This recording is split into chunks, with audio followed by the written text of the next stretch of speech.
Did you hear what I was playing, Lane? I didn't think it polite to listen, sir. Well, I'm so sorry. For your sake, honestly. I don't play the piano accurately. Anyone could play the piano accurately, but I play with such a wonderful expression. As far as the piano is concerned, sentiment is my forte. I keep signs for life. Yes, sir. By the way, did you prepare the cucumber sandwiches specially asked for Aunt Augusta? Yes, sir. Also, when I went over the registry for the other night, I saw that there had been 8 bottles and a pint of champagne that had been consumed. Yes, sir. 8 bottles and a pint. Why on earth do servants so invariably drink at a bachelor's establishment? I asked merely for information. I attribute it to the superior quality of wine, sir. I have often observed that in married households, the champagne is rarely of a first-rate brand. Is marriage so demoralizing as that? I believe it is a very pleasant state, sir. I have very little experience of it myself. I've only been married once, and that was a consequence of a misunderstanding between myself and a young person. Wow. Is marriage so demoralizing as that? I don't think I care much about your family life, Lane. No, sir. It is not a very interesting subject. I never think of it myself. Yes, very natural, I'm sure. That'll be all, Lane. Thank you. Thank you, sir. Lane's views on marriage seem somewhat lax. Honestly, if the law authors aren't there to set us a good example, what on earth is the purpose of them? I feel like, as a class, they all seem to lack a sense of moral responsibility.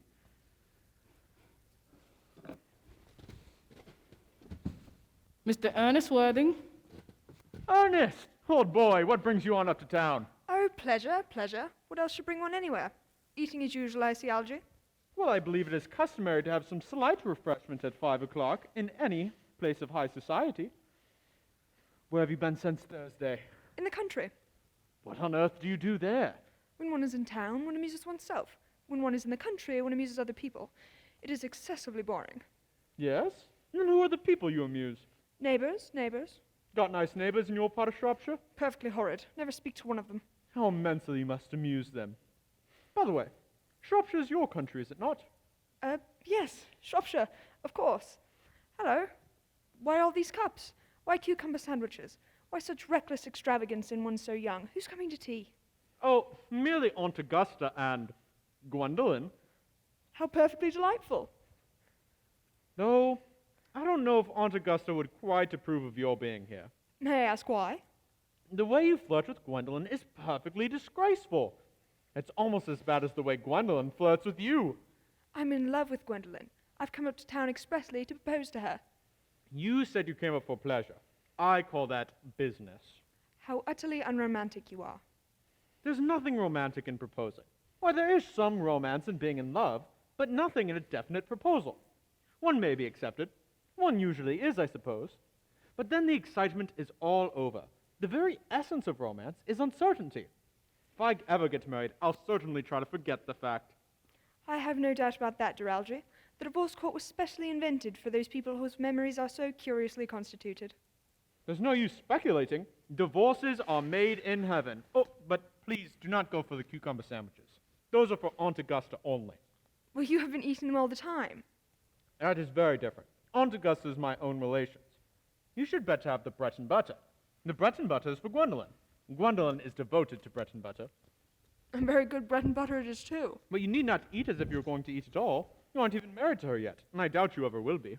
Why on earth would you say that? Well, women never marry the men that they flirt with. Girls don't think it right. Oh, that is nonsense. It isn't, and it counts for the numerous bachelors you see all over London. Why, second off, I don't give you my consent. Your consent. Before I give you anything of the kind, first, we need to clear up this whole matter of Cecily first. Cecily? What do you mean? What do you mean, Algy, by Cecily? I don't know anyone of the name of Cecily. Lane, please bring me the cigarette case left for Mr. Worthing. The last time he dined with us here. You mean to say you've had my cigarette case all this time? I wish to goodness you would let me know. I've been writing frantic letters to Scotland Yard about it, as very nearly offering a large reward. I wish you would. I'm unusually hard up at the moment.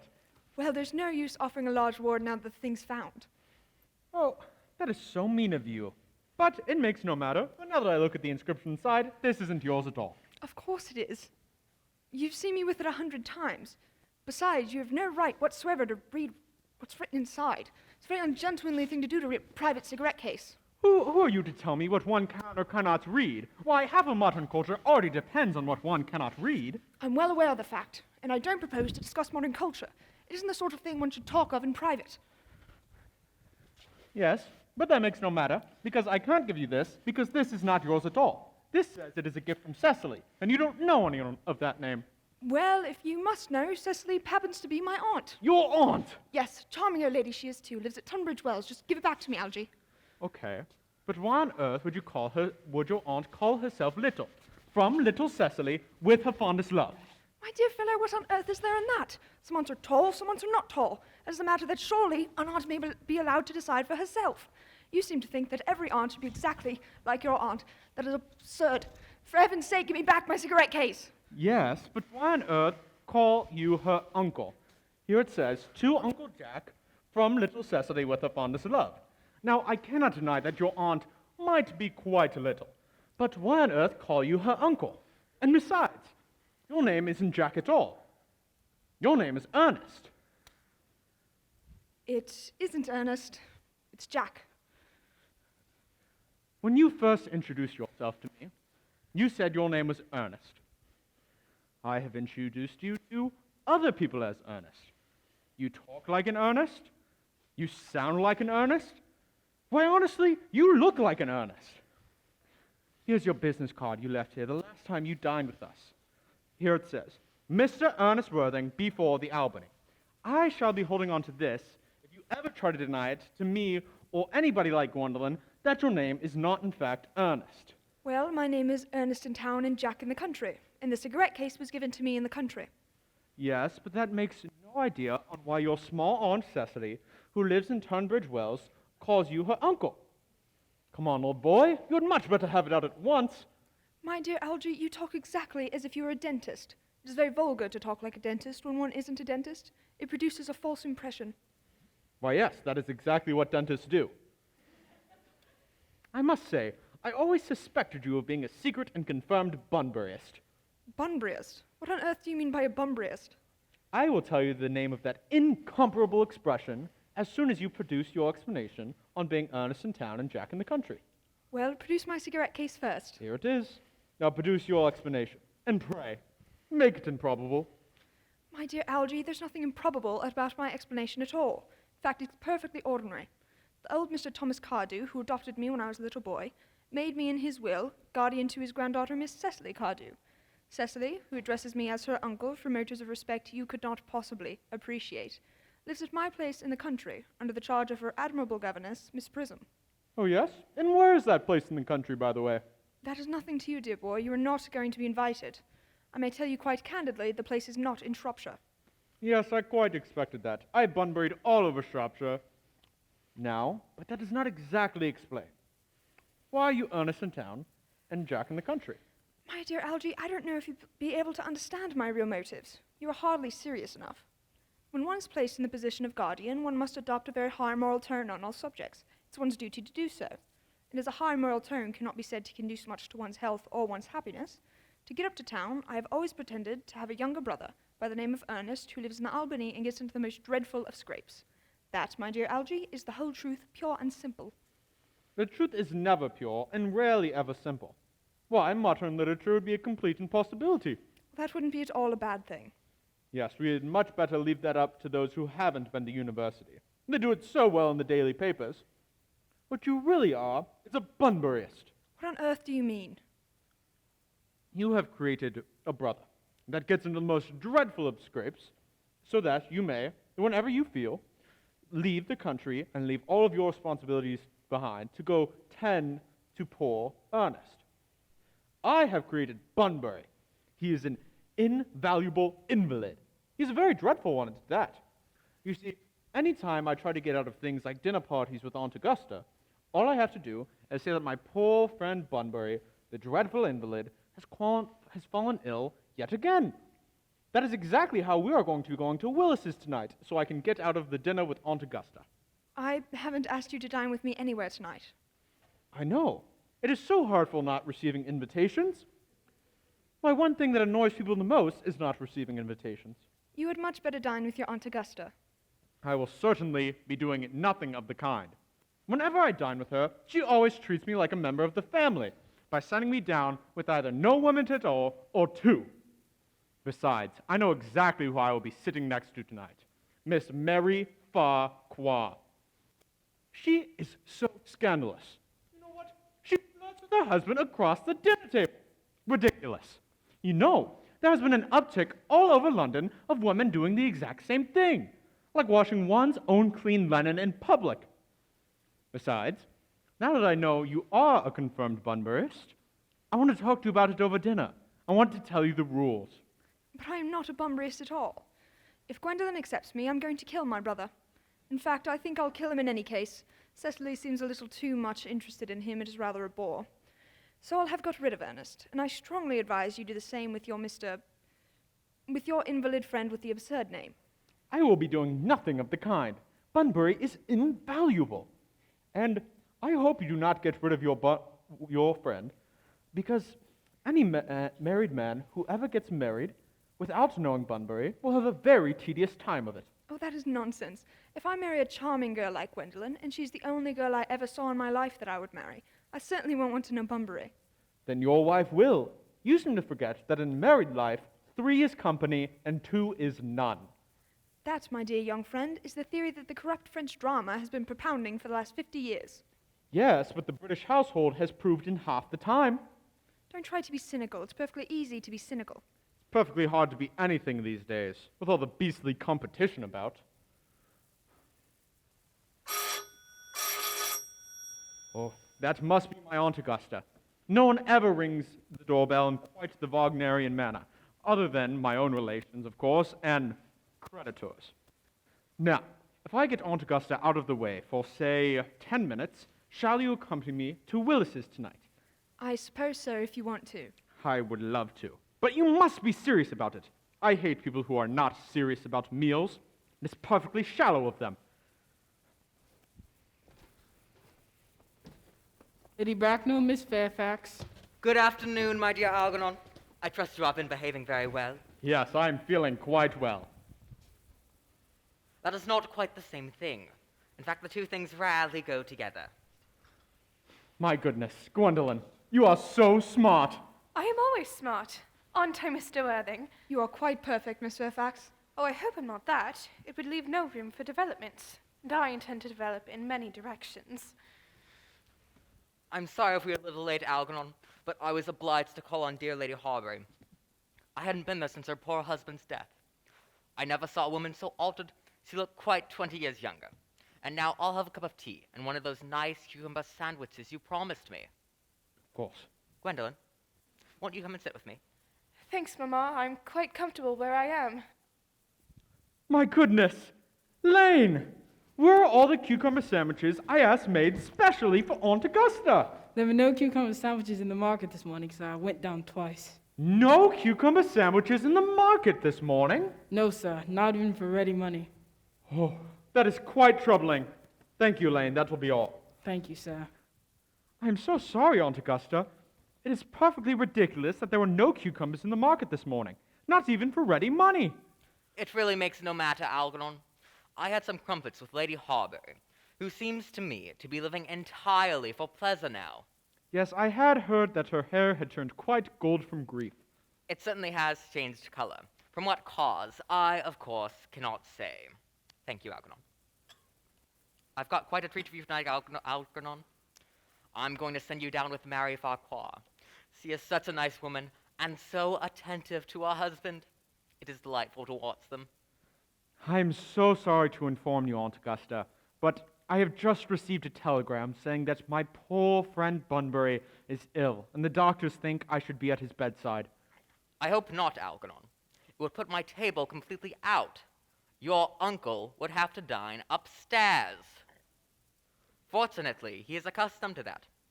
It is very strange. This Mr. Bunbury seems to suffer from curiously bad health. He is quite the dreadful invalid.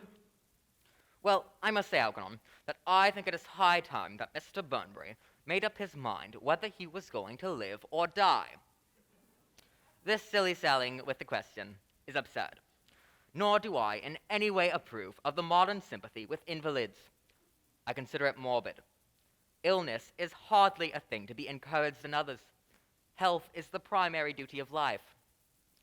I'm always telling that to your poor uncle, but he has yet to take much notice as far as any improvements to his ailments goes.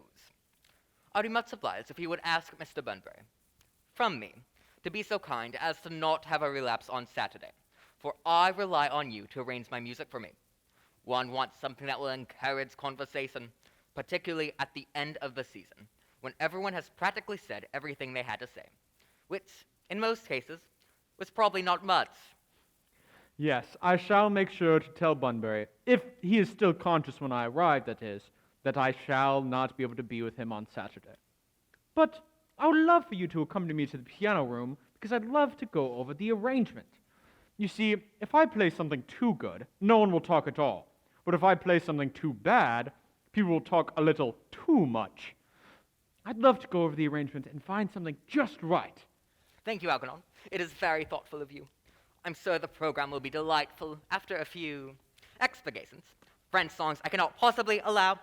People always seem to think they are improper and look socked, which is vulgar, or laugh, which is worse. But German sounds to me a thoroughly respectable language, and indeed, I believe is so. Gwendolyn, you will accompany me? Certainly, Mamma.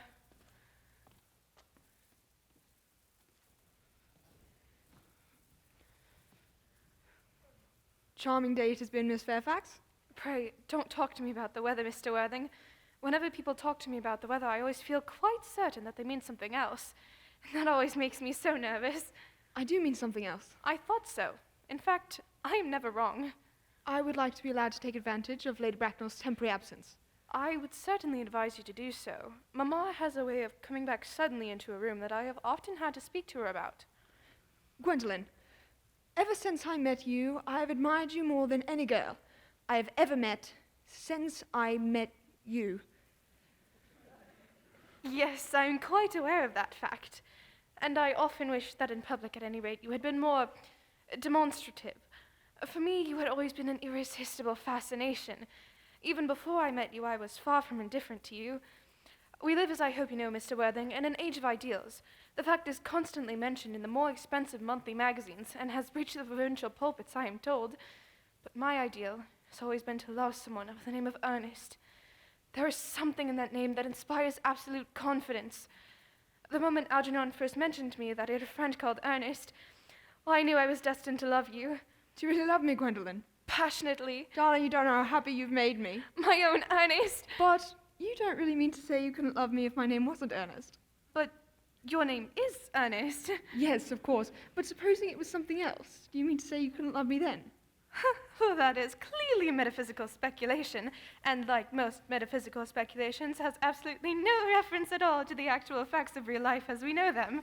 Yes, well, darling, to speak quite candidly, I don't much care for the name of Ernest. I don't think the name suits me at all. Oh, but it suits you perfectly. It is a divine name. It has a music of its own. It produces vibrations. Oh, well, Gwendolyn, really, I think there's lots of other much nicer names. I think Jack, for instance, a charming name. Jack? No, there is very little music in the name of Jack, if any at all. Indeed, it does not thrill. It produces absolutely no vibrations. I have known several Jacks, and they all, without exception, are more than usually plain. And besides, Jack's notorious domesticity be John, and I pity any woman who is married to a man called John. She would probably never be allowed to know the entrancing pleasure of a single moment's solitude. The only really safe name is Ernest. Gwendolyn, I must get christened at once. I mean, we must get married at once. There's no time to be lost. Married? Mr. Worthing? Well, yes. Surely you know that I love you, and you have led me to believe, Miss Fairfax, that you are not absolutely indifferent to me. Well, I adore you, but you haven't proposed to me yet. Nothing has been said at all about marriage. The subject has not even been touched on. Well, may I propose to you now? I think it would be an admirable opportunity, and to spare you any possible disappointment, Mr. Worthing, I think it only fair to tell you quite frankly beforehand that I am fully determined to accept you. Gwendolyn. Yes, Mr. Worthing? What have you got to say to me? You know what I've got to say to you. Yes, but you don't say it. Gwendolyn, will you marry me? No, of course I darling. How long have you been about it? I'm afraid you have very little experience in how to propose. My own one, I have never loved anyone in the world but you. Yes, but men often propose for practice. I know my brother Gerald does. All my girlfriends tell me so. What wonderfully blue eyes you have, Ernest. They're quite, quite blue. I hope you will always look at me just like that, especially when there are other people present. Mr. Worthing! Rise, sir, from the semi-recumbent posture. It is most indecorous. Mamma, I must beg you to retire. This is no place for you. And besides, Mr. Worthing is not quite finished yet. Finished what, may I ask? I am engaged to be married to Mr. Worthing, Mamma. Pardon me. You are nothing of the kind. When you do become engaged to someone, I or your father, so does health permit him, will inform you of the fact. An engagement to come on a young girl as a surprise, pleasant or unpleasant as the case may be. It is hardly a matter that one could be allowed to decide for herself. And now, I have a few questions to put to you, Mr. Worthing. While I am making my inquiries, you, Gwendolyn, will wait for me below in the carriage. Mamma! In the carriage, Gwendolyn. The carriage. Yes, Mamma. The carriage! Mr. Worthing, you may take a seat. Thank you, Lady Bracknell. I prefer standing.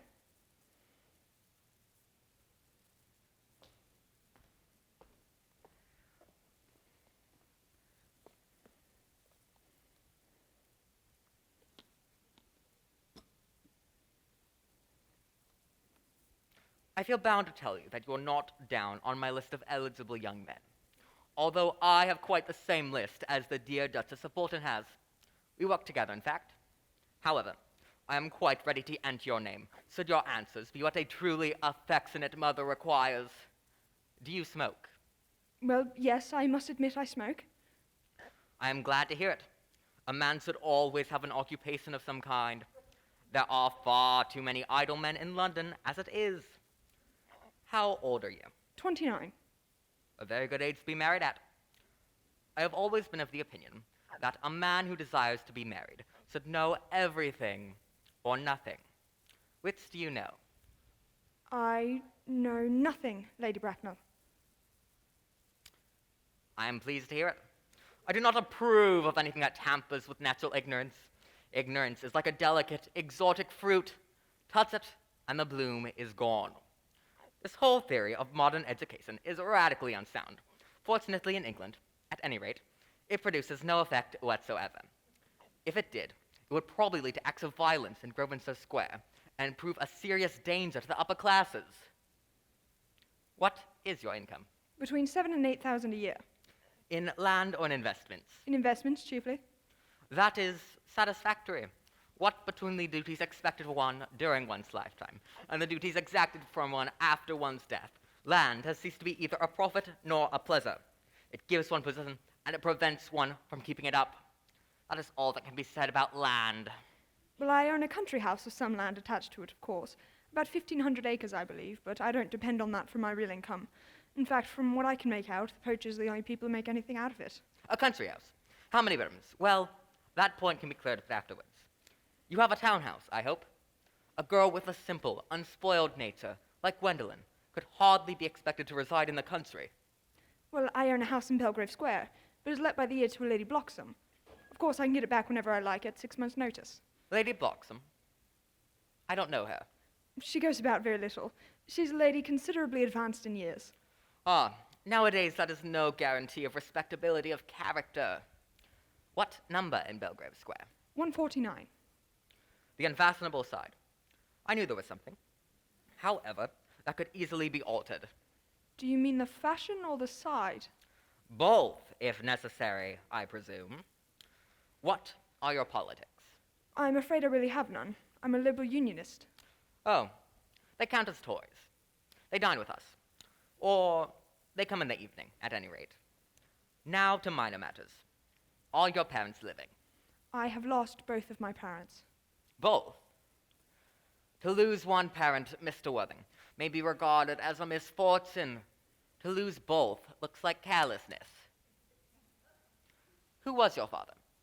He was evidently a man of some wealth.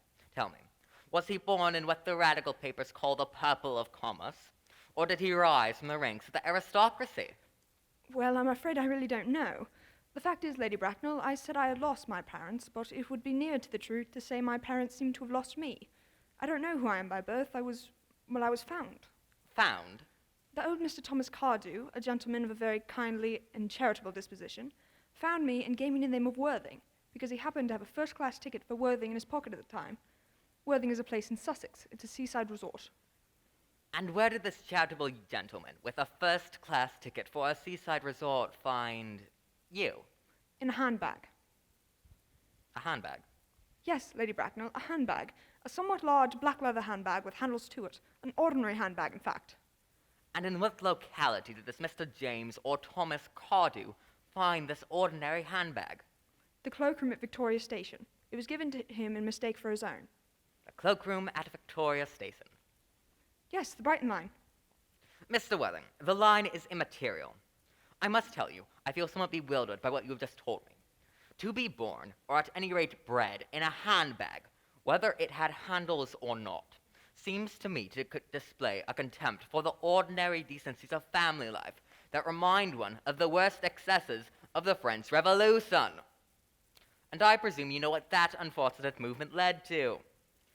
Now, as for the particular locality in which the handbag was found, a cloakroom at a railway station might serve to conceal a social indiscretion, has probably, indeed, been used for that purpose before now, but could hardly be regarded as an absurd basis for a recognized position in good society. Well, then may I ask what you would have me do? I need hardly say I would do anything in the world to ensure Gwendolyn's happiness. Mr. Worthing, I would strongly advise you to acquire some relations, and to produce at any rate one parent, of either sex, before the season is quite over. Well, I don't see how I could possibly do that. I can produce the handbag at any moment as my dressing room at home. I really think that should satisfy you, Lady Bracknell. Me, sir? What on earth has that to do with me? You can hardly imagine that I and Lord Bracknell would dream of allowing our only daughter, a girl brought up with the utmost care, to marry into a cloakroom and form an alliance with a parcel. Good morning, Mr. Worthing. Good morning.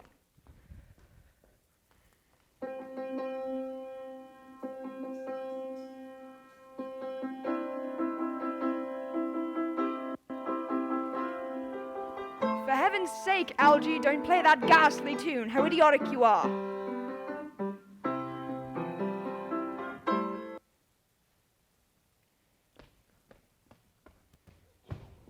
So, how did it go, old boy? Oh, no. You don't mean to say she refused you, did she? Gwendolyn always has that way about her. Always has. I've told her it is quite rude of her. Oh, Gwendolyn is as right as a trivet. As far as she's concerned, we are engaged. Her mother is perfectly unbearable. Never met such a gorgon. I don't really know what a gorgon is like, but I'm quite sure that Lady Bracknell is one. She's a monster without being a myth, which is rather unfair. I beg your pardon, Algie. I suppose I shouldn't talk of your own aunt in that way before you. Oh, no, I love hearing my relations abused. You see, all my relations are a group of people with no idea on how to live and not the slightest inclination on when to die. Oh, that is nonsense. It isn't. Well, are we going to sit here and argue about things or what? Well, I have a plan for my brother Ernest.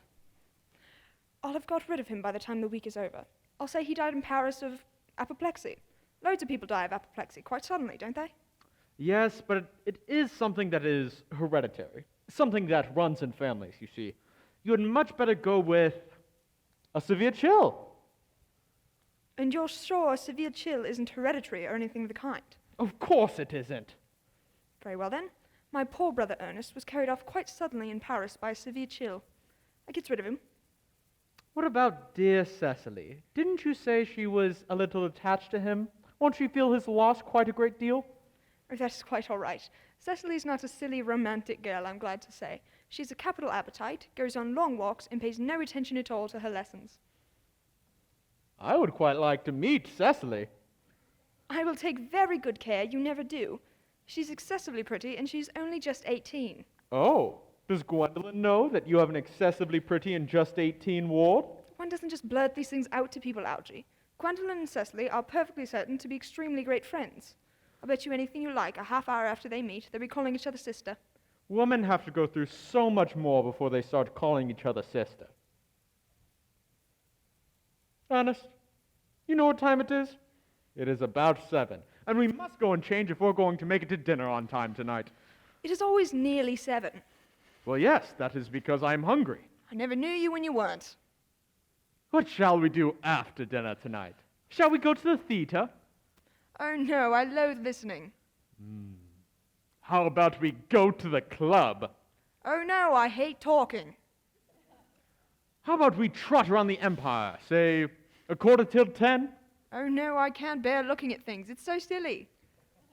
Then what shall we do? Nothing. It is perfectly hard doing nothing. But I do not mind as long as there is no definite work of any kind.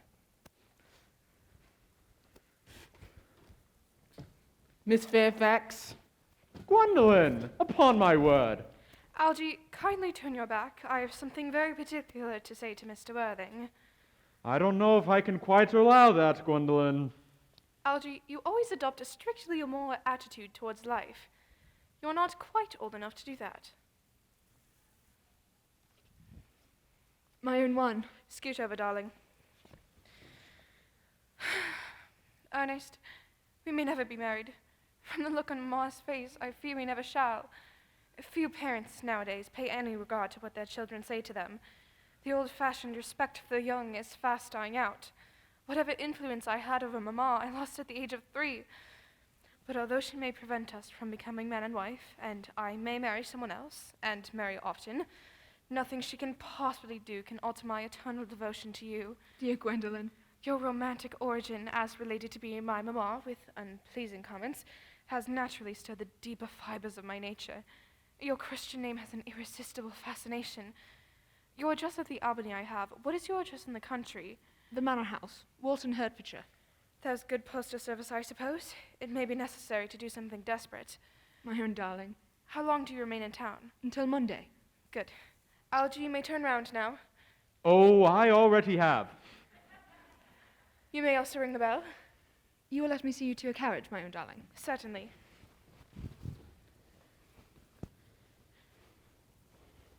I will see Miss Fairfax out.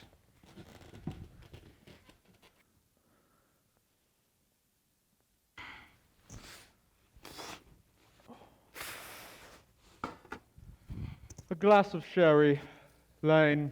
Jesus Christ. You know, I'm thinking about going out tomorrow. Probably won't be back probably not till Monday. Yes, sir. Lane, go ahead and pack all of my suits, my dress shoes, and all of my Bunbury suits. Yes, sir. I hope tomorrow will be a great day. It never is, sir. What a perfect pessimist you are, Lane. I do my best to give satisfaction, sir. Thank you, Lane. That'll be all. Thank you, sir. There is a sensible, intellectual girl. The only girl I ever cared for in my life. What on earth are you so amused at? Oh, I'm just worrying about my poor friend Bunbury. That is all. If you don't take care, your poor friend Bunbury will get you into a serious scrape someday. Oh, but I love scrapes. They're the only things that are never serious. That is nonsense. You never talk anything but nonsense. Nobody ever does.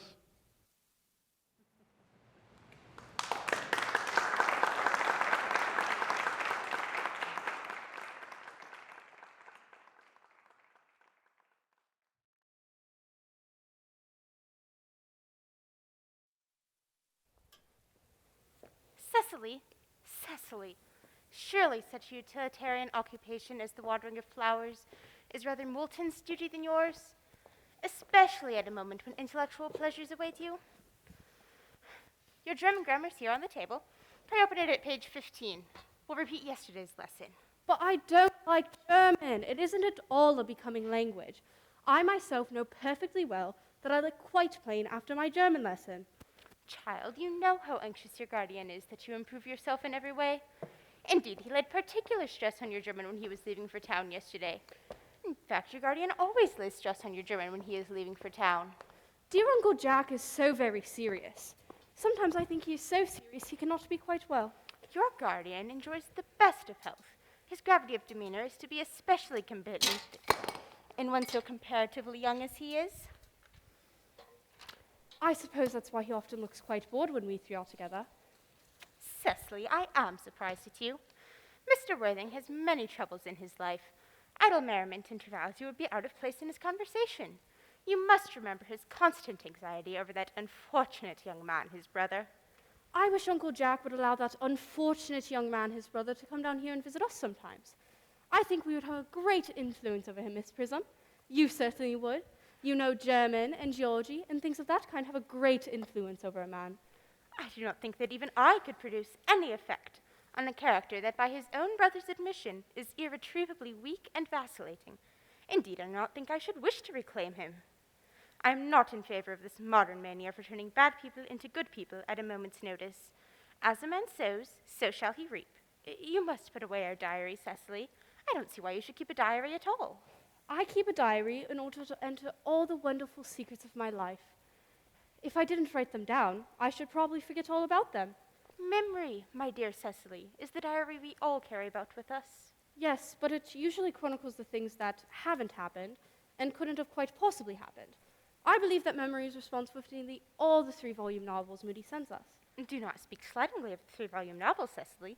I wrote one myself in earlier days. Did you really, Miss Prism? How wonderfully clever you are. I hope it did not end happily. I don't like novels that end happily.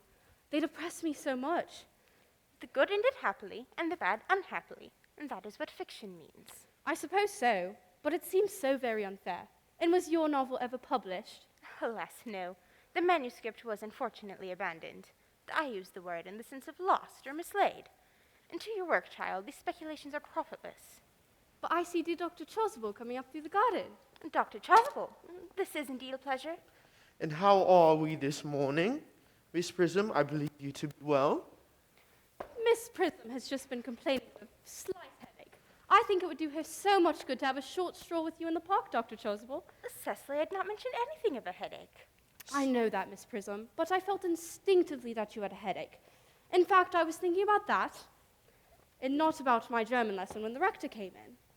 Well, Cecily, I hope you aren't being inattentive. I'm afraid I am. That's awfully strange. See, if I was Miss Prism's pupil, I would hang upon her lips. I spoke metaphorically, with my metaphor being drawn from bees. Mr. Worthing, I doubt he hasn't come back to town yet? We do not expect him till Monday afternoon. Ah, yes. He does like to spend his Sundays in London. He isn't a man whose sole purpose is pleasure. By all accounts, that unfortunate young man, his brother, seems to be.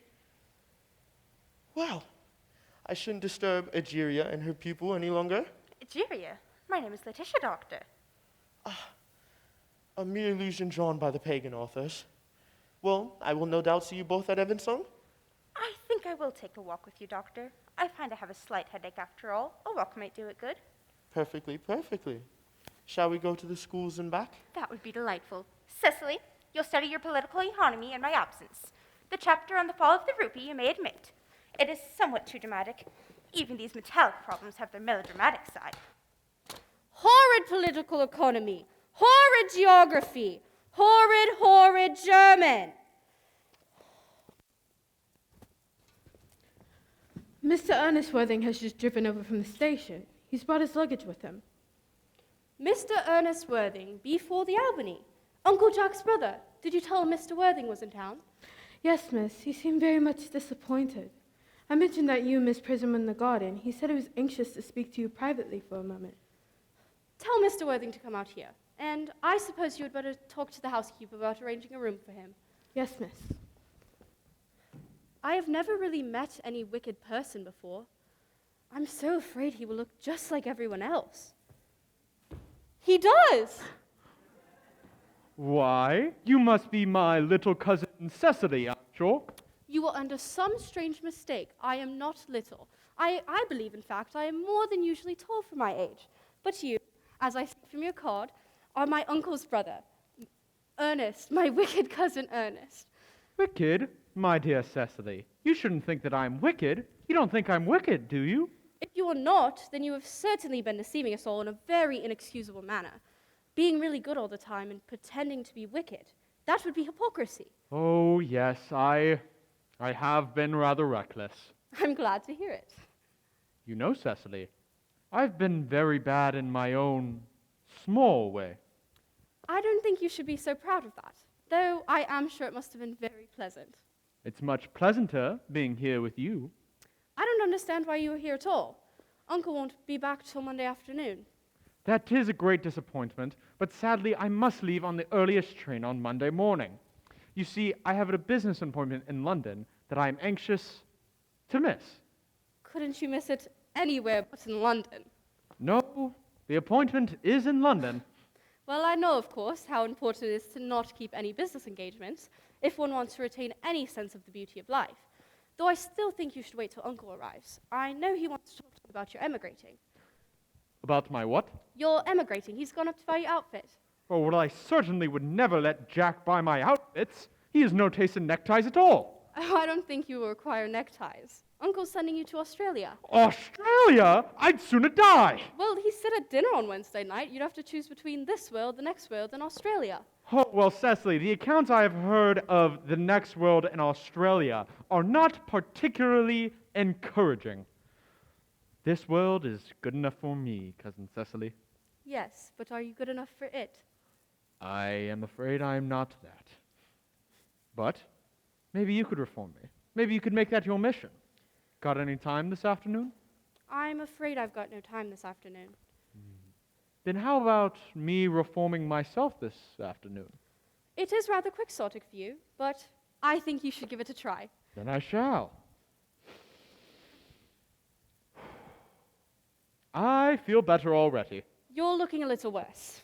That is because I'm hungry. Oh, how thoughtless of me. I should have remembered that when one is going to lead an entirely new life, one requires regular and wholesome meals. Won't you come in? Yes. Oh, and might I have a buttonhole first? I never have any appetite unless I've had a buttonhole first. A Marshall O'Neill.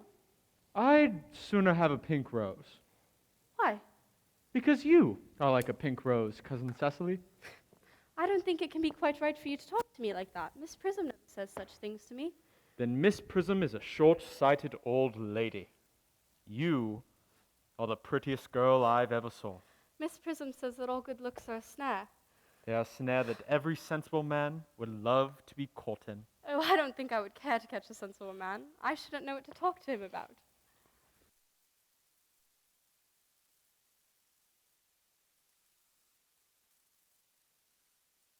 You are too much alone, Dr. Chausible. You should get married. A misanthrope I can understand. A womanthrope never. Please, I do not need such neologistic of a phrase. You know, long as a precept, and the primitive church was distinctly against matrimony. Well, that is obviously why the primitive church has not lasted till the present day. You do not seem to realize, dear doctor, that by persistently remaining single, a man converts himself into a permanent public temptation. Men should be more careful. This very celibacy leads weaker vessels astray. Well, is a man not equally attractive when married? No married man is ever attractive except to his wife.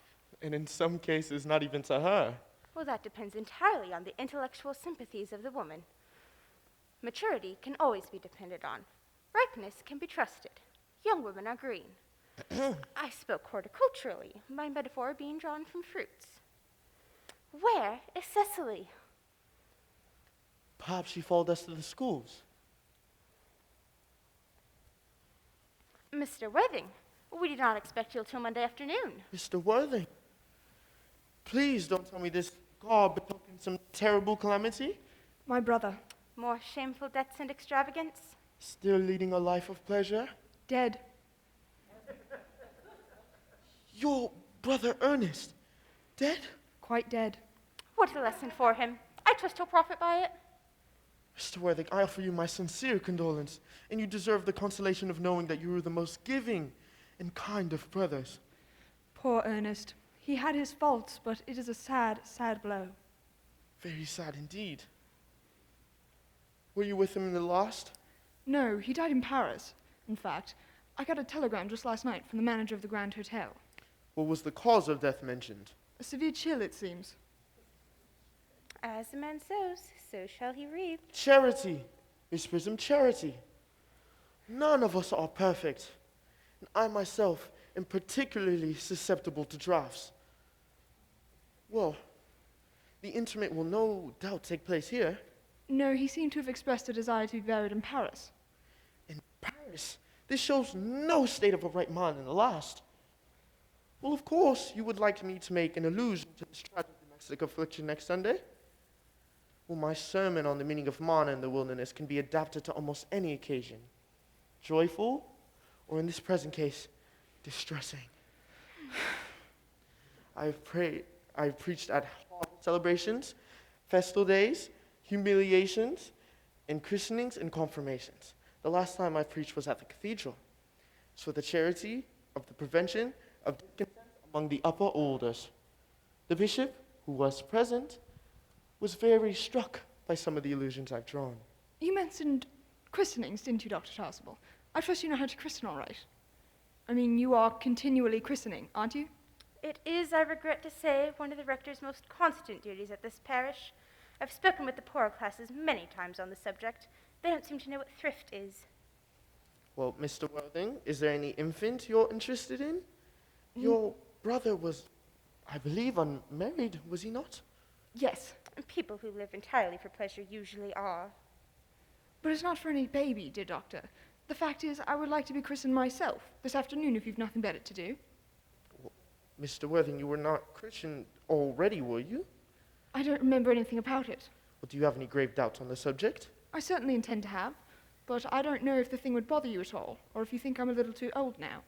Well, not at all. The sprinkling and the immersion of adults is a perfectly canonical practice. Immersion? Sprinkling is all that's necessary, and I believe advisable. Our weather is so changeable.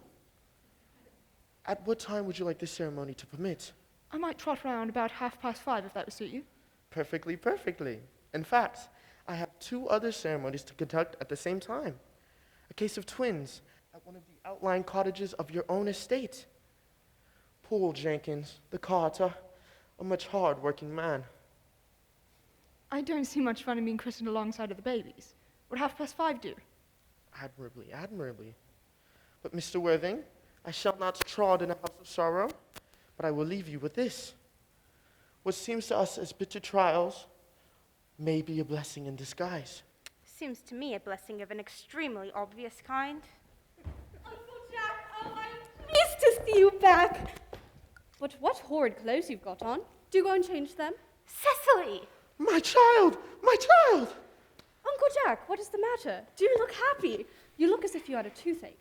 And I have such great news for you. Guess who is in the dining room? Your brother. What? Your brother, he arrived about a half an hour ago. What nonsense. I haven't got a brother. Oh, don't say that. However badly he may have behaved to you in the past, he is still your brother. You couldn't be so heartless as to disown him. You know what? I will go and get him, and you will shake hands with him, won't you, Uncle Jack? Well, Mr. Worthing, this is surprising news. After we'd all been so resigned to his sudden passing, this news seems peculiarly distressing. My brother's in the dining room. I don't know what it all means. I think it's perfectly absurd. Good heavens. Hello, Brother John. I have come down from town to tell you that I'm very sorry for all the troubles I may have caused, and I'm here to live a better life from here on out in the future. Uncle Jack, you are not going to refuse your own brother's hand. Nothing will induce me to take his hand. I think his coming here disgraceful. He knows perfectly well why. Uncle Jack, do be nice. There is some good in everyone. In fact, Ernest has just been telling me about his poor invalid friend, Mr. Bunbury, whom he goes to visit so often. And surely there must be so much good in someone who leaves the pleasures of London to sit by a bed of pain. Oh, he has been talking to you about Bunbury, has he? Oh, yes, he's told me all about his poor friend, Mr. Bunbury, and his terrible state of health.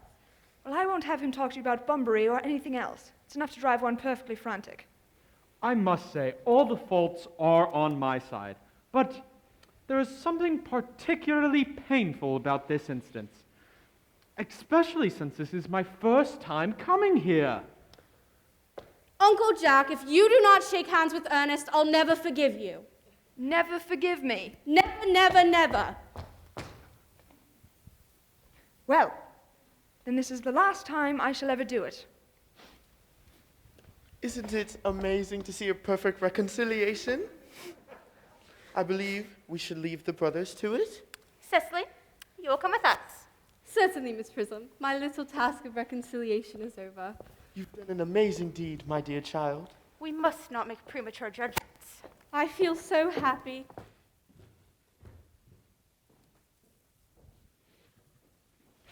You young scoundrel, Algy, you must get out of this place as soon as possible. I don't allow any bumbling here. I've put Mr. Ernest's things in the room next to your own, sir. I suppose that's all right. What? Mr. Ernest's luggage, sir. I've unpacked it and put in the room next to your own. His luggage. Yes, sir. 3 portmanteaus, a dress case, 2 hot boxes, and a large luncheon basket. I'm afraid I can only stay for about a week this time. Merriman, order the dog cart at once.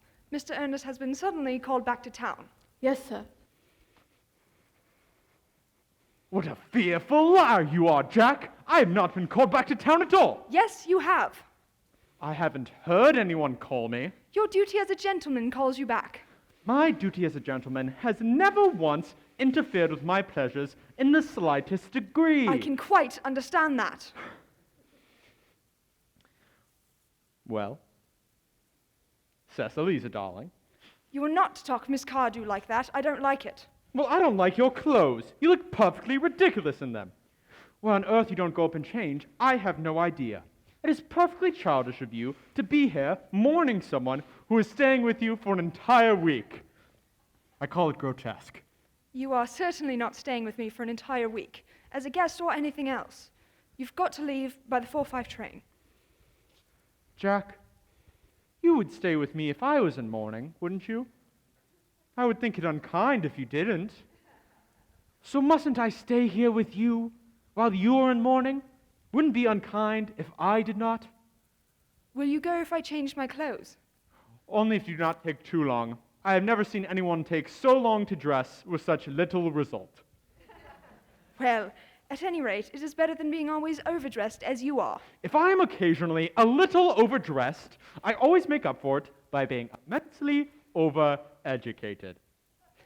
Your vanity is ridiculous, your conduct an outrage, and your presence in my garden utterly absurd. However, you've got to leave by the 4:05. I hope you have a pleasant journey back to town. This bumbering, as you call it, has not been a great success for you. I think this has been a great success for me. I am in love with Cecily, and that is everything. I must go and find her to make an appointment for my next Bunbury. Oh, there she is! Oh, I merely came back to order the roses. I thought you were with Uncle Jack. No, he has gone to order the dog cart for me. Is he taking you for a nice drive? He's going to send me away. Then have we got to part? I'm afraid so. Parting from old friends one can always endure with equanimity, but parting from those one has just met is always almost unbearable. Thank you, Cecily. The dog cart is waiting at the door, sir. It can wait, Merriman, for 5 minutes. Yes, miss. Cecily, I hope this does not offend you in any way, but you are the visible personification of perfection. I think your frankness does you great credit, Ernest, if you don't mind me writing your remarks into my diary. Do you really keep a diary? I'd love for you to let me read it. Oh, no. You see, it's simply a very young girl's recollection of her own thoughts and impressions, subsequently meant for publication. I hope when it appears in volume form you will order a copy. But pray, Ernest, don't stop. I have reached absolute perfection. You can go on. I am quite ready for more. Oh, don't cough, Ernest. When one is dictating, one should speak fluently and not cough. Besides, I don't know how to spell a cough. Cecily, ever since I have first laid my eyes upon you, I have dared to love you wildly, passionately, devotedly, and hopelessly. I don't think you should tell me you love me wildly, passionately, devotedly, and hopelessly. Hopelessly doesn't make much sense, does it? Cecily. The dark heart is waiting, sir. You know what? Go ahead and tell it to come around next week, at the same hour. Yes, sir. Uncle Jack would be very annoyed if he knew you were staying on till next week at the same hour. Well, I don't care what Jack has to say, or what the rest of the world has to say. I only care about you, Cecily. You love me, don't you? You will marry me. Why, of course, silly boy. We've been engaged for the last 3 months. For the last 3 months. Yes, it'll be exactly 3 months on Thursday. But how did we become engaged? Well, ever since dear Uncle Jack first confessed that he had a younger brother who was very wicked and bad, you, of course, formed the chief topic of conversation between Miss Prism and I, and any man who is so often talked about is always very attractive. I dare say it was foolish of me, Ernest, but I fell in love with you. Yes, okay. But when was our engagement actually settled? On February the 14th last, worn out by your utter ignorance to my existence. After a long struggle with myself, I accepted you under this dear old tree here. And then the next day bought this little ring in your honor and this bangle with the true lover's knot I promised you always to wear. Wow. They're very pretty, aren't they? Yes, you've wonderfully good taste, Ernest. It's the excuse I've always given you for leading such a bad life. And this is the box where I keep all of your dear letters. But, my dear Cecily, I never wrote you any letters. You need hardly to remind me of that, Ernest. I had to write them for you. I wrote 3 times a week and sometimes oftener. I wish you would let me read them, Cecily. Oh, I couldn't possibly. They would make you far too conceited. The 3 you wrote to me when I broke off our engagement are so beautiful, yet so badly spelled that even now I can hardly read them without crying a little. But was our engagement ever broken off? Oh, yes, on March 22nd. You can see the entry if you'd like. Today I broke off my engagement with Ernest. I feel it is better to do so. The weather still continues charming. What had I done, Cecily? I had quite not done anything.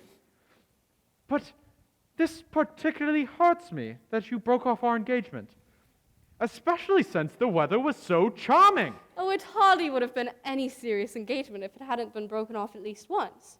Besides, I forgave you before the week was out. Oh, you are the sweetest, prettiest, loveliest little angel, Cecily. I love your hair so much. Does it curl naturally? Of course, with a little help from others. I'm so glad.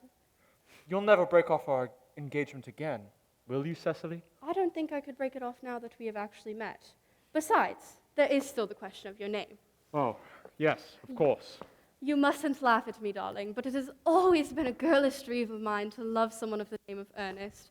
There is something in that name that inspires one with absolute confidence. I pity any poor married woman whose husband is not called Ernest. Yes, but say my name were something else. Say, for instance, anything you might like maybe Algernon, for instance? I don't like the name of Algernon. Well, my dear, pretty, lovely Cecily, I quite like the name of Algernon. Why, it's a rather aristocratic name.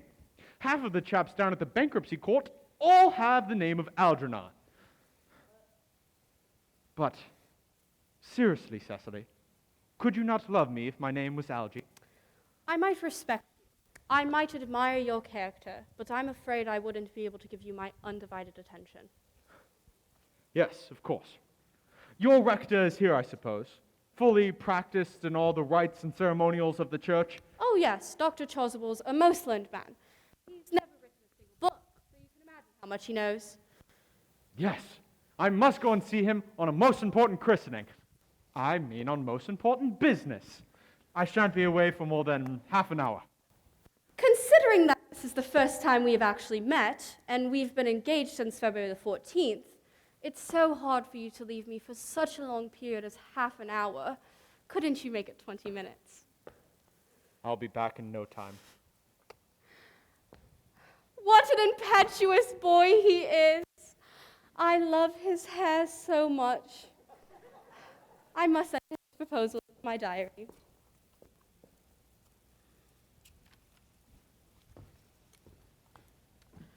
Miss Fairfax has called to see Mr. Worthing on very important business, Miss Fairfax states. Isn't Uncle Jack in his library? Yes, miss. He went over in the direction of the rectory some time ago. Uncle Jack shouldn't be long. Pray, tell the lady to come out here. And you can bring tea. Yes, miss. Miss Fairfax, probably one of those sweet old ladies that are associated with Uncle Jack in philanthropic work in London. I don't like women who are associated in philanthropic work. I think it's so forward of them. Miss Fairfax. Pray, let me introduce myself to you. My name is Cecily Cardew. Cecily Cardew. What a very sweet name. Something tells me we are going to be great friends. I like you already more than I can say. My first impressions of people are never wrong. How sweet of you to like me so much after such a short amount of time. Pray sit down.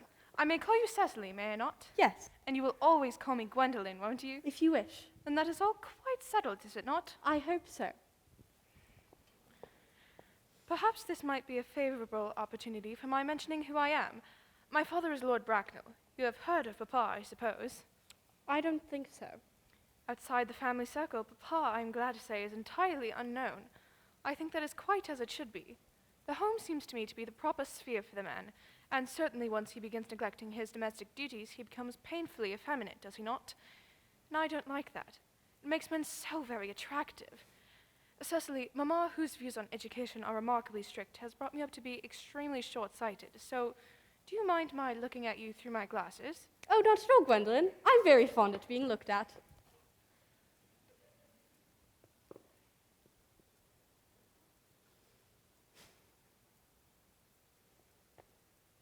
You are here on a short visit, I suppose? Oh, no, I live here. Really?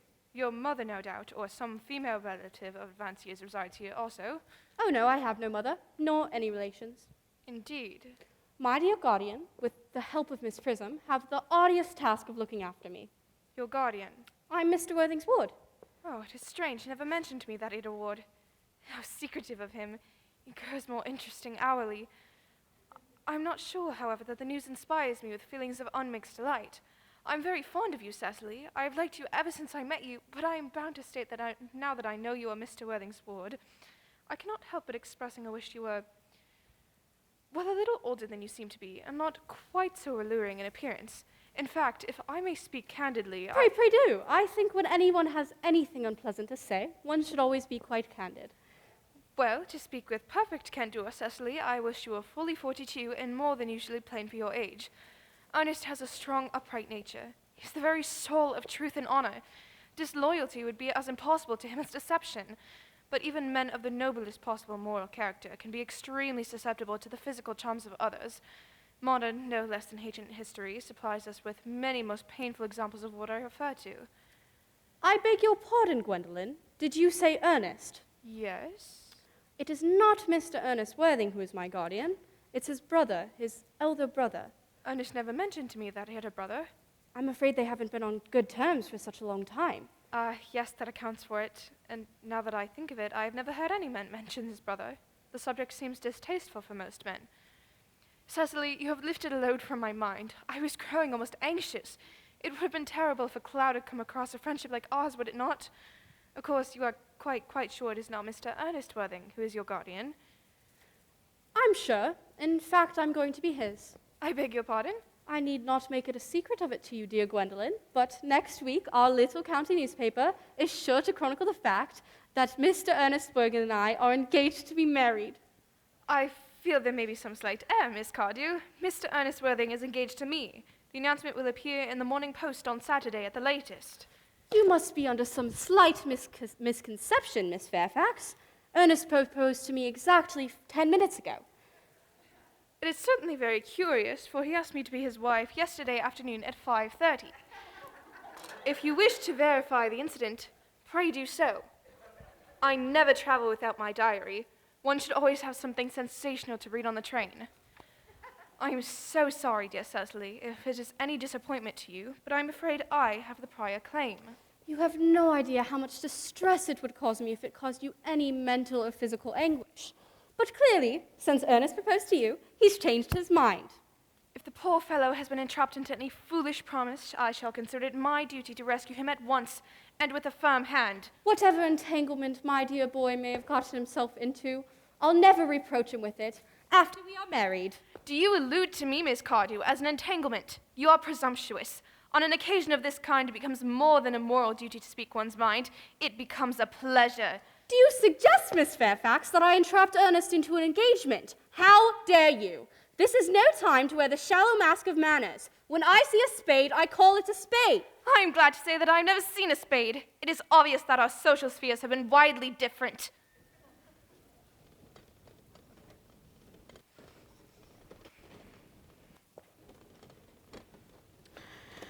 Shall I lay the tea here as usual, miss?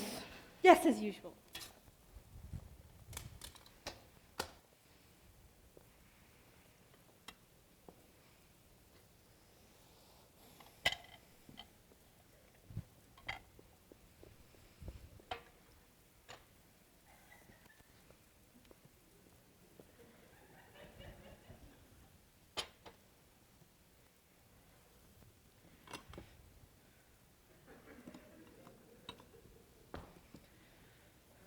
Are there many interesting walks in the vicinity, Miss Cardew? Oh, yes, a great many. From the top of one of the hills, one can see 5 counties. 5 counties. I don't think I should like that. I hate crowds. I suppose that's why you live in town.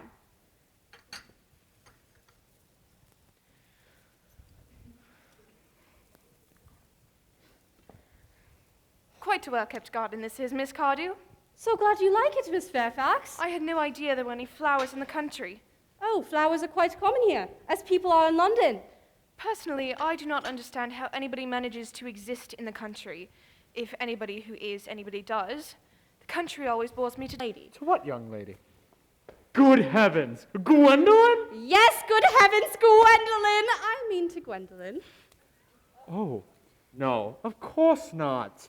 Who could have put such an idea into your pretty little head? Thank you. I felt there might be some slight error, Miss Cardew.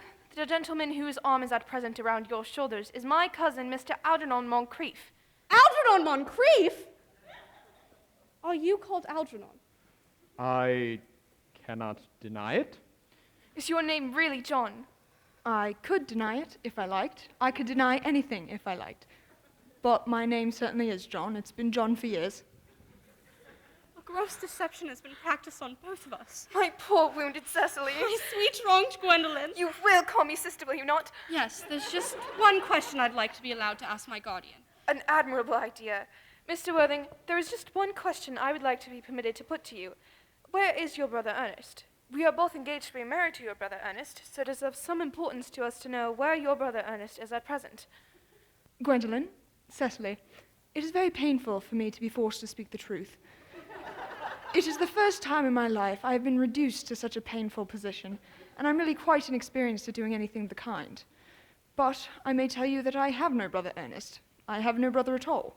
I've never had a brother, and I don't have the smallest intention of ever having one in the future. No brother at all? Never. Had you never a brother of any kind? None, not even of any kind. I'm afraid it is quite clear, dear Cecily, that neither of us is engaged to be married to anyone.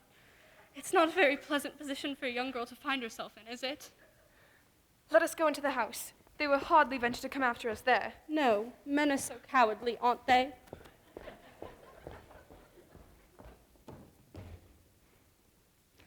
This ghastly state of things is what you call Bunburying, I suppose. Yes, and a most perfect Bunbury it is. The most perfect Bunbury I have ever had in my entire life. Well, you have no right to Bunbury here. That is absurd. One has the right to Bunbury anywhere one chooses. Every serious Bunburyist would know that. Serious Bunburyist? Good heavens. Well, one has to be serious about something in life to have any amusement. I am serious about Bunburying. What on earth you are serious about, I have no clue. About everything, I suppose. You have such a trivial nature. Well, the only small satisfaction I have in the whole of this wretched business is that your friend Bunbury is quite exploded. You won't be able to run down to the country as often as you used to, dear Algy, and a very good thing, too. Oh, and what about your brother? He's a little off-color, isn't he? You won't be able to come up to town as often as your wicked custom once was. And a good thing, too. As for your conduct towards Miss Cardew, I think you're taking in a sweet, simple, innocent girl like that quite inexcusable, to say nothing of the fact that she is my ward. Well, I can see no defense in you deceiving a brilliant, well-mannered young lady like Miss Fairfax, to say nothing of the fact that she is my cousin. I wanted to be engaged to Gwendolyn. That is all. I love her. Well, I wanted to be engaged to Cecily. That is all. I adore her. There is certainly no chance of your marrying Miss Cardew. Well, I certainly don't want to talk about my business here. The only people who ever do that are stockbrokers, and then only at dinner parties. How you can sit there calmly eating muffins while we're in this horrible trouble, I can't make out. You seem to me to be perfectly heartless. Well, one couldn't eat muffins in an agitated manner. The butter would probably get on my cuffs.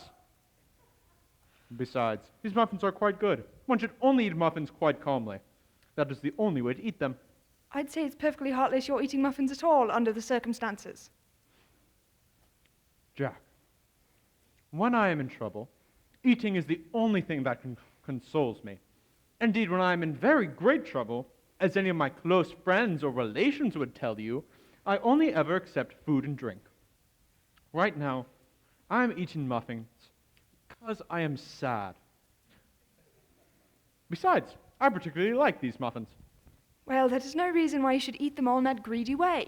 Please do not go for the muffins. I would love for you to have tea cake. I don't like tea cake.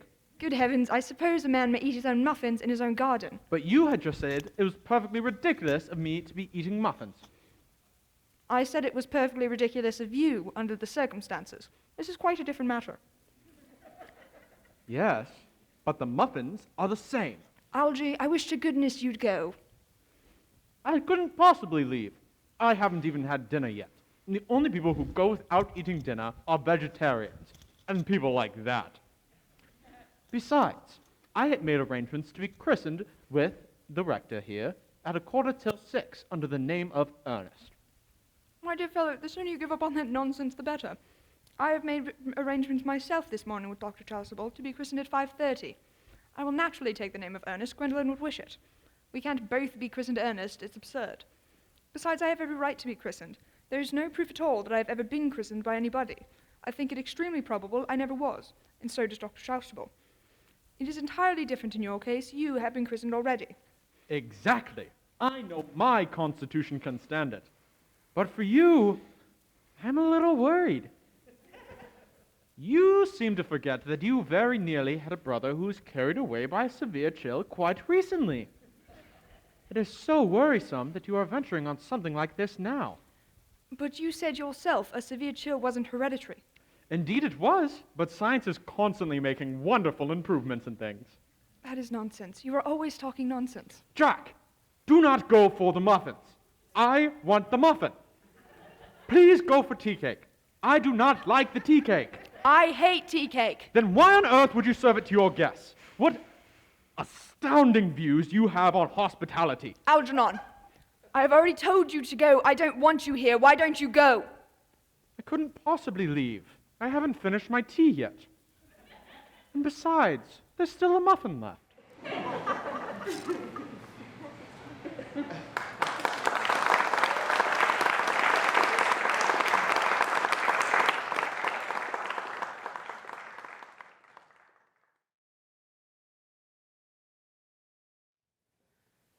The fact that they did not follow me at once into the house, as anyone else would have done, seems to show that they have some sense of shame left.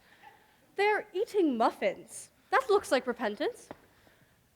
They don't seem to notice us at all. Couldn't you cough? I haven't a cough.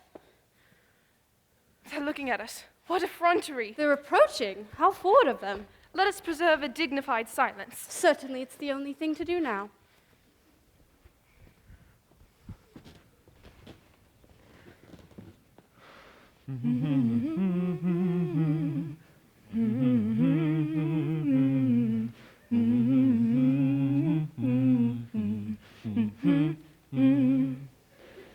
This dignified dignified silence seems to produce an unpleasant effect. A most distasteful one. But we will not be the first to speak. Certainly not. Mr. Worthing, I have something very particular to say to you. Much depends on your reply. Gwendolyn, your common sense is invaluable. Algernon, kindly answer me one question. Why did you pretend to be my guardian's brother? In order that I might have an opportunity of meeting you, of course. That seems like a satisfactory response, does it not? Yes, dear, if you can believe him. I don't, but that does not discredit his beauty of his answer. True. In matters of grave importance, style, not sincerity, is the vital thing. Mr. Worthing, what explanation can you offer to me for pretending to have a brother? Was it so that you could come up to town to see me as often as possible? Can you doubt it, Miss Fairfax? I have the gravest doubts upon the subject, but I intend to crush them. This is not the moment for German skepticism. The answer seemed much satisfactory, especially Mr. Worthing's. That seems to me to have the stamp of truth upon it. I'm quite satisfied with what Mr. Moncreiff had to say. Then you think we should forgive them? Yes. I mean no. True, I had forgotten. There are principles at stake that one cannot surrender. Which of us should tell them? The task is not a pleasant one. Could we not both speak at the same time? An excellent idea. I nearly always speak at the same time as other people. Will you take the time from me? Certainly. Your Christian names are still an insuperable barrier. That is all. Our Christian names? Is that all? But we are to be christened this afternoon. For my sake, are you prepared to do this terrible thing? I am. For my pleasure, are you prepared to face this fearful ordeal? I am. How absurd to talk of the equality of the sexes. Where matters of self-sacrifice are concerned, men are infinitely beyond us. We are. They have moments of physical courage which we women know absolutely nothing. Darling. Darling.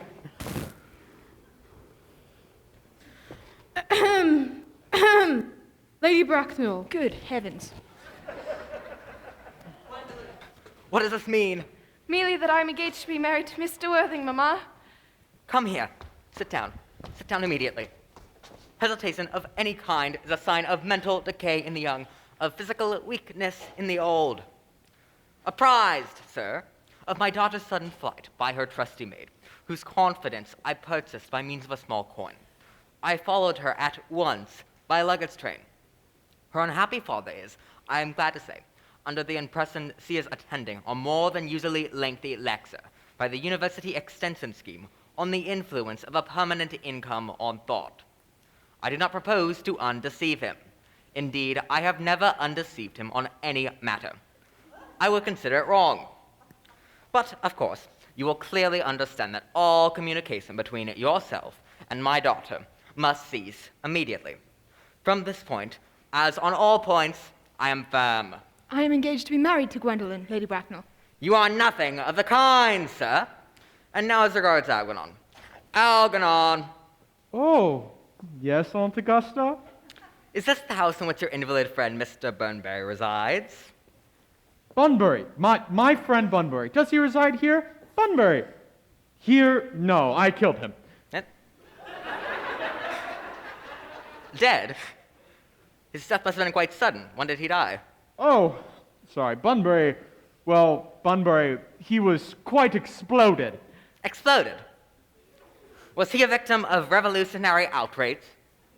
I was not aware that Mr. Bunbury was interested in social legislation. If so, he is well punished for his morbidity. Oh, silly me, Aunt Augusta. By exploded, I meant he was found out. The doctors, they found out Bunbury could not live, and so Bunbury died. That is all. He seems to have had great confidence in the opinions of his physicians. I'm glad, however, that he made up his mind at the last to some definite course of action and acted under proper medical advice. And now that we have gotten rid of this, Mr. Bunbury, may I ask, Mr. Withing, who is that young person whose hand my nephew Algernon is holding in what seems to me a peculiarly unnecessary manner? That lady is Miss Cecily Cardew, my ward. We are engaged to be married, Aunt Augusta. I beg your pardon? We are engaged to be married, Lady Bracknell. I do not know whether there is something peculiar you're in the air of this particular part of Hertfordshire, but the amount of engagements that goes on seems to me to be considerably above the proper average that statistics have laid out for our guidance. I believe some preliminary inquiry on my part would not be out of place. Mr. Worthing, is Miss Cardew associated with any of the larger railway stations in London? I ask merely for information. Until yesterday, I was not aware that there were any families or persons whose origin was a terminus. Miss Cardew is the granddaughter of the late Mr. Thomas Cardew of 149 Belgrave Square, Southwest, Gervase Park, Dorking, Surrey, in the Sporran, Fifeshire, NB. That is not unsatisfactory. 3 addresses always inspire confidence, even in tradesmen. But what proof have I of their authenticity? I have carefully preserved the court guides of the period. They are open to your inspection, Lady Bracknell. I have known strange errors in that publication. Miss Cardew's family solicitors are Messrs. Markby, Markby, and Markby. Markby, Markby, and Markby. Why, a firm of the very highest position in their profession. Indeed, I have heard one of the Mr. Markbys is occasionally to be seen at dinner parties. So far, I am satisfied. That is so extremely kind of you. You will also be pleased to hear that I have in my possession records of Miss Cardew's birth, baptism, whooping cough, registration, vaccination, confirmation, and the measles, both the English and the German variety. Ah, a life crowded with incident, I see. Although perhaps somewhat too exciting for a young girl. I myself am not in favor of premature experiences. Gwendolyn, the time approaches for our departure. We have not a moment to lose. Mr. Worthing, as a matter of form, I had better ask you if Miss Cardew has any little fortune. About £130,000 in the funds, that is all. Goodbye, Lady Bracknell, so pleased to have seen you. A moment, Mr. Worthing. £130,000. And in the funds, why, Miss Cardew seems to me a most attractive young lady, now that I look at her. Few girls of the present day have any of the really solid qualities, any of the qualities that last and improve with time. We live, I regret to say, in an age of surfaces. Come here, sweet child. Oh dear. Your dress is sadly simple, and your hair looks almost as nature might have left it. But that could soon be altered. A truly experienced French maid provides a really remarkable service in a very brief space of time. I remember recommending one to young Lady Lansing, and in 3 months, her own husband did not know her. And in 6 months, nobody knew her. Turn around, dear. No, the side view is what I want. Yes, just as I suspected. There are distinct social possibilities in your profile. In our society, the 2 weak points are its want of profile and its want of principle. Chin a little higher, dear. Style depends largely on the way the chin is worn. They are worn very high, just as present. Algernon. Yes, Aunt Augusta? There are distinct social possibilities in Miss Cardew's profile.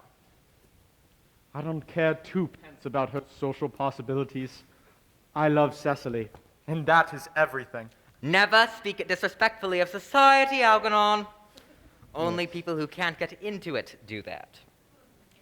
And of course, dear, you know that Algernon has nothing but his debts to depend upon. But I do not approve of mercenary marriages. When I married Lord Bracknell, I didn't have a fortune to my name. But I didn't dream about a second of letting that stop me. Well, I suppose I must give you my consent. Thank you, Aunt Augusta. Thank you, Lady Bracknell. You may take my hand. You may also call me Aunt Augusta in the future. Thank you, Aunt Augusta. I believe the marriage better take place quite soon. Thank you, Aunt Augusta. To be frank, I'm not in favor of long engagements. They give one the opportunity of finding out about one another's character, which I think is never advisable. Yes, Aunt Augusta. I beg your pardon, Lady Bracknell, for interrupting you. But this engagement is quite out of the question. I am Miss Cardew's guardian, and she cannot legally marry without my consent until she comes of age. That consent I absolutely decline to give. Upon what grounds, may I ask? Algernon is an extremely, may I say ostentatiously, eligible young man. He has nothing, but he looks everything. What more could one desire? It pains me very much to have to speak frankly to you about your nephew, but the truth is I don't approve at all of his moral character. I suspect him of being untruthful. Untruthful? My nephew Algernon? Impossible. He is an Oxonian. I'm afraid there can be no possible doubt about the matter. This afternoon, while I was off in London on an important question of romance, he obtained admission to my house by means of the false pretense of being my brother. Under an assumed name, he drank, I have just been informed by my butler, an entire pint bottle of Perrier Joueur Brut 89 that I was specially reserving for myself. Continuing his disgraceful deception, he succeeded in the course of the afternoon in alienating the affections of my only ward. He subsequently stayed to tea and devoured every single muffin. And what makes his conduct all the more heartless is that he knew from the very beginning that I have no brother, that I have never had a brother, and that I don't have any intention of ever having a brother, not even of any kind, in the future. I distinctly told him so myself yesterday afternoon. Mr. Welling, after careful consideration, I have decided to entirely overlook my nephew's conduct towards you. That is so very generous of you, Lady Bracknell. My own decision, however, is unalterable. I decline to give my consent. Come here, dear. How old are you, dear? Well, I am really only 18, but I always admit to 20 at evening parties. You are perfectly right in making some slight alteration. Indeed, no woman should ever be quite accurate about her age. It looks so calculating. 18, but admitting to 20 at dinner parties. Well, it will not be very long until you are of age and free from the restraints of tutelage. So I don't see why your guardian's consent is, after all, a matter of any importance. Pray excuse me, Lady Bracknell, for interrupting you again, but it is only fair to tell you that Miss Cardew does not legally become of age until she is 35. That does not seem to me to be a grave objection. 35 is a very attractive age. London society is full of women of the very highest birth who have, of their own free choice, remained at 35 for years. My mother, Mrs. Smith, is an instance in point. To my knowledge, she has been 35 ever since she arrived at the age of 40, which was now a few years ago. So I see no reason why our dear Cecily should not be even more beautiful at the age you mention than she is at present. There will also be a very large acclamation of property. Algie, you wait for me till I was 35. Of course I could, Cecily. You know I could. Yes, I know. I felt it instinctively. I know I'm not punctual myself, but I do like punctuality in others. And waiting even for marriage is quite out of the question. Then, what are we to do, Cecily? I don't know, Mr. Moncreiff. Mr. Welling, as Miss Cardew states positively that she cannot wait until she is 35 to be wed, a remark which I am bound to say shows a somewhat impatient nature. I would beg of you to reconsider your decision. But my dear Lady Bracknell, the decision is entirely in your own hands. The moment you consent to my marriage with Gwendolyn, I will most happily allow your nephew to form an alliance with my ward. You know that what you propose is completely out of the question. Well, then a passionate celibacy is all any of us have to look forward to. That is not the destiny I propose for Gwendolyn. Algernon, of course, can choose for himself. Come, dear. We've already missed 5, if not 6 trains. To miss any more might expose us to comment on the platform. All righty, let's get these christenings underway. The christenings? Is that not somewhat premature, sir? Well, both these men have shown interest in being christened this afternoon. At their age, the idea is grotesque and irreligious. Algernon, I forbid you to be baptized. I will not hear of such excesses. Lord Bracknell would be highly displeased if he learned this is the way in which you wasted your time and money. Am I to assume that there will be no christenings this afternoon? I don't think, as things are now, it would be of much practical value to either of us, Dr. Chausible. Well, I'm grave to hear this from you, Mr. Worthing. They savor the heretical views of the Anabaptists, views that I've completely refuted in at least 4 of my unpublished sermons. However, the mood of this room seems particularly secular, so I'll be on my way to the church. In fact, for the last hour and a half, the pew opener has let me know that Miss Prism has been waiting for me in the vestry. Excuse me, Dr. Chausible. Did you mention a Miss Prism? Yes, Lady Bracknell? Pray allow me to detain you for a moment. This matter may prove to be of vital importance to Lord Bracknell and myself. Is this Miss Prism a female of repellent aspect, remotely connected with education? Well, she's the spitting image of respectability, madam. It is obviously the same person. May I ask what positions he holds in your household? Well, no, I'm a celibate. Miss Prism, Lady Bracknell, has been for the past 3 years Miss Cardew's esteemed governess and valued companion. In spite of what I hear of her, I must see her at once. Let her be sent for. All right. Oh, there she is. She is nigh. I was told you expected me in the vestry, dear Canon. I've been waiting for the last hour and 3/4. Come here, Miss Prism. Come here. Miss Prism, where is that baby? 28 years ago, Prism, you left Lord Bracknell's house, number 104 Upper Grosvenor Street, in charge of a perambulator that contained a baby of the male sex. You never returned! A few weeks later, through the elaborate investigations of the Metropolitan Police, the perambulator was discovered at midnight in a remote corner of Bayswater. It contained the manuscript for a 3-volume novel of more than usually revolting sentimentality. But the baby was not there. Miss Prism, where is that baby? Lady Bracknell, I admit with shame that I do not know. I only wish I did. The plain facts of the case are these. On the morning of the day that you mention, a day that is forever burned in my memory, I prepared as usual to take the baby out in its perambulator. I had also with me a somewhat old but capacious handbag, in which I intended to place the manuscript of a work of fiction I had written in my few unoccupied hours. In a moment of mental abstraction, for which I can never forgive myself, I placed the manuscript in the bassinet and the baby in the handbag. But where did you deposit the handbag? Do not ask me, Mr. Worthing. Miss Prism, this is a matter of no small importance to me. I insist on knowing where you deposited the handbag that contained that infant. In the cloakroom of one of the larger railway stations in London. What railway station? Victoria, the Brighton line.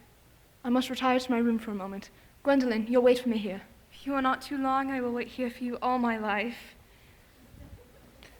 Well, what do you believe, Lady Bracknell? Dr. Chausible, I need hardly suspect.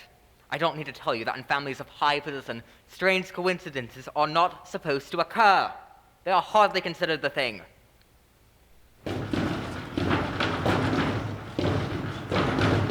Uncle Jack seems strangely agitated. Your guardian has a very emotional nature. This noise is extremely unpleasant. It sounds as if you're arguing. I dislike arguments of any kind. They are always vulgar and often convincing. It has seemed to have stopped now. I wish he would arrive at some conclusion. The suspense is terrible. I hope it will last.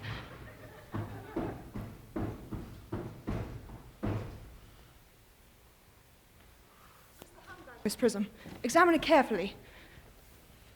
The happiness of more than one life depends on your answer. It certainly seems to be.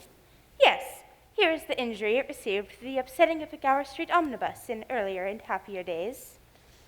Here is the stain on the lining caused by the explosion of a temperance beverage, an incident that occurred at Leamington. And here on the lock are my initials. I'd forgotten that in an extravagant mood I had had them placed there. The bag is undoubtedly mine.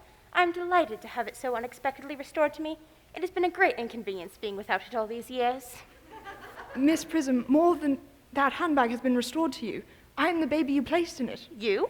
Yes, Mother. Mr. Worthing, I am unmarried. Unmarried? Well, I do not deny that is a serious blow. But after all, who has the right to cast a stone against one who has suffered? Cannot repentance wipe out an act of folly? Why should there be one law for men and another for women? Mother, I forgive you. Mr. Worthing, there has been some mistake. There is the lady who can tell you who you really are. Lady Bracknell, I hate to seem inquisitive, but would you kindly inform me who I am? Mr. Worthing, I'm afraid the news I have to give you will not altogether please you. You are the son of my poor older sister, Mrs. Moncreiff, and consequently, Algernon's elder brother. Algy's elder brother? Well, then I have a brother after all. Cecily, how could you ever have doubted that I had a brother? Miss Prism, my unfortunate brother. Dr. Chausible, my unfortunate brother. Gwendolyn, my unfortunate brother. You young scoundrel, Alger, you must treat me with more respect in the future. You've never behaved to me like a brother in all your life. Well, I must say it must have been because I was out of practice. But I promise to do better from here on out in the future. My own. But what own are you? What is your Christian name now that you have become someone else? I had quite forgotten that matter. Your decision on my name is irrevocable, I suppose. I never change, except in my affections. What a noble nature you have, Gwendolyn. Well, then the question must be cleared up at once. Lady Bracknell, at the time when Miss Prism deposited me in the handbag, had I been christened already? Every luxury that money could buy, including christening, was lavished on you by your fond and doting parents. Then I was christened. That is settled. Now what name was I given? Let me know the worst. Well, being the eldest son, you are naturally christened after your father. Yes, but what was my father's Christian name? I cannot at the present moment recall what the general's Christian name was, but I have no doubt he had one. He was eccentric, I admit, but only in later years. And that was a result of the climate and marriage and indigestion and other things of that sort. Algy, can you not recollect what our father's Christian name was? I'm sorry, old boy. My father and I were never on good speaking terms. That is due to the fact that he died before I was born. His name would appear in the army list of the period, I suppose. The general was essentially a man of peace, except in his domestic life. However, I am no doubt his name would appear in any military directory. The army lists of the last 40 years are here. These delightful records should have been my constant study. M. Generals. Malum, Moxbum, Magley, what ghastly names they have. Markby, Marquart, Mobbs, Moncreiff. Lieutenant, 1840. Lieutenant Colonel, Captain, Colonel, General, 1869. Christian names, Ernest, John. My name is Ernest after all. Gwendolyn, I always told you it was. I mean, naturally, it is Ernest. Yes. I remember the general was called Ernest. I knew I had a reason for disliking the name. Ernest. My own Ernest. I knew from the first that you could have no other name. Gwendolyn, it is a very difficult thing for a man to find out quite suddenly that all his life he has been speaking nothing but the truth. Can you forgive me? I can, for I feel you are sure to change. My own one. Letitia! Frederick, at last. Cecily, at last! Gwendolyn, at last. My nephew, you seem to be displaying signs of triviality. On the contrary, Aunt Augusta, I've now realized, for the first time in my life, the vital importance of being earnest.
Oh, wow. I didn't know I had to say anything. Okay. Okay, well, I didn't plan this, but on behalf of the whole cast, we thank you so much. It's been a crazy past couple years for us. New director, and it's just been such an honor working with you. You've done such an amazing job. We just thank you so much for all the hard work and, care that you've put into us, especially because you didn't know us when we first started Ernest. So it's been an honor getting to know you and getting to work alongside you.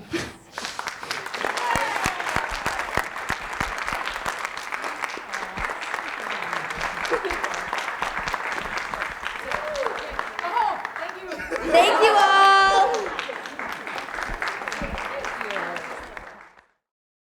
We have a cute little cherry pie. Cherry pie.